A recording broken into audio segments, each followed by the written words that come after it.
Hey guys, it's David, and welcome to another episode of Right Politics. Well, today is February 15th, the day after Valentine's Day, and I wanted to make this video because there have been some very big eye-openings in the political world and the immigration world in particular that I think you guys will like. So I hope they look at this video in the future and say, wow, Joe Biden was a mastermind behind all of this, and it was all directed towards, have you ever heard of terraforming, like a planet or an environment where you just completely, change the environment, make it more tropical, more desert? A lot of times it has to do with importing plants that are not native to the area. Well, that's exactly what's happening to America. So the Democratic Party, cutting to the chase, has wanted these million plus immigrants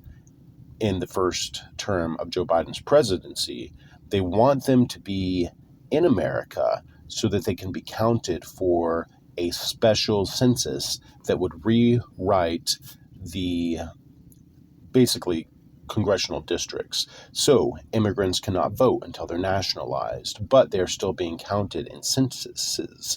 So the crazy thing is, I was driving here in my home in Nashville, and I saw this sign that was so foreign to me, and it was a special census for 2023. So I was like, okay, so we do a census every 10 years.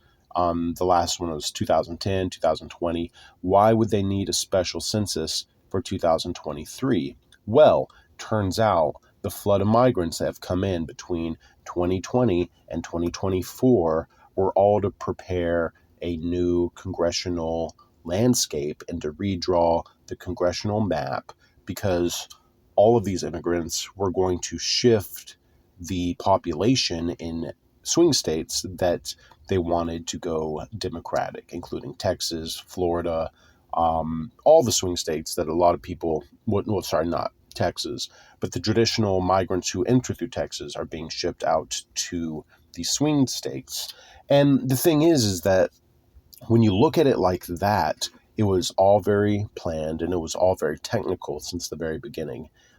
And in addition, they're wanting for these new Americans, these migrants who are on asylum basis, to vote Democratic because, Joe Biden's their savior. They brought them to America, hands clean. Now they can work. And they expect 1 million new voters for the Democratic Party, which would permanently shift the electorate to Democrat in key states. Now, in addition to that, number three, the reasons why they want these immigrants here is because the workforce projections are being altered by illegal immigration.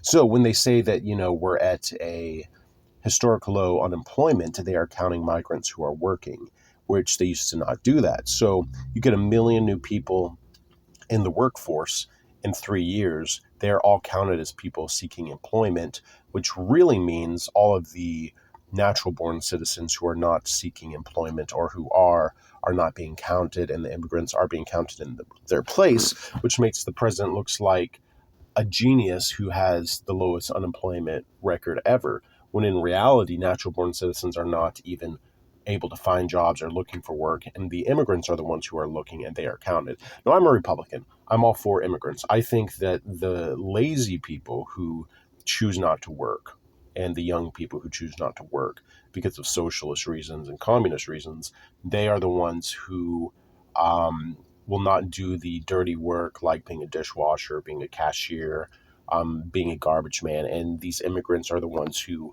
will do that and want to do that because they lived in a country where they made $1 a day and they were starving. So I'm all for immigration and work visas. I think if everyone got a work visa, America would have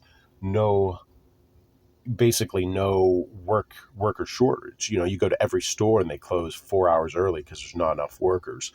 So Joe Biden is terraforming America by bringing in 1 million illegal immigrants, counting them in a special census to give Democrats an upper hand, wanting them to vote Democrat long term. And then in addition to that, they are counting them as high record job seekers. To the average American who just reads the news or watches the news, they're going to say, well, the economy is great. And it's all a lie, in the same way that, well, the salary's higher than ever. Everyone's getting the biggest raises that they've ever seen. No, that's all inflation. I went to Aldi 2 days ago, and eggs were $2.19. The previous day they were $3.19. So there's $1 difference in 2 days, and it's all based off gas prices and how much it costs to bring a load to the store. So everything's up 50%. Housing, food, including salary. There's been no change. Your buying power is actually less than it was in 2020 when Biden took office. And yes, immigrants are the most thankful people. I'm glad they're here. But you have to understand that the reason why these open border policies are happening is to change the dynamic of American stats as far as population, as far as who's counted, who wants to be included in a special census for 2023, so that it will all change the congressional districts and the voting districts for the 2024 election. There is nothing more slimy than the Democratic Party right now, and they did the same thing with stuffing the ballots in 2020. They wanted there to be more people voting Democratic than ever, and that's why they sent out more ballots than there were people in most states, knowing that the Democrats were going to take that opportunity to falsify ballots and stuff the ballot box. And it's all on video now. But at the time, Trump looked like an evil man trying to have them get 20,000 votes in Georgia. And then they pinned it on his attorney general, and they fined him, like $123 million. It's like crazy stuff like that. It shouldn't be happening in America. We have the most corrupt president ever, and the most evil president ever, frankly, because he's telling you to mutilate your kids' genitals so they don't commit suicide.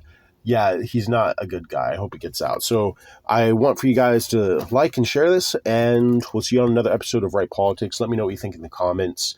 And I hope you had a great Valentine's Day. See you on the next one.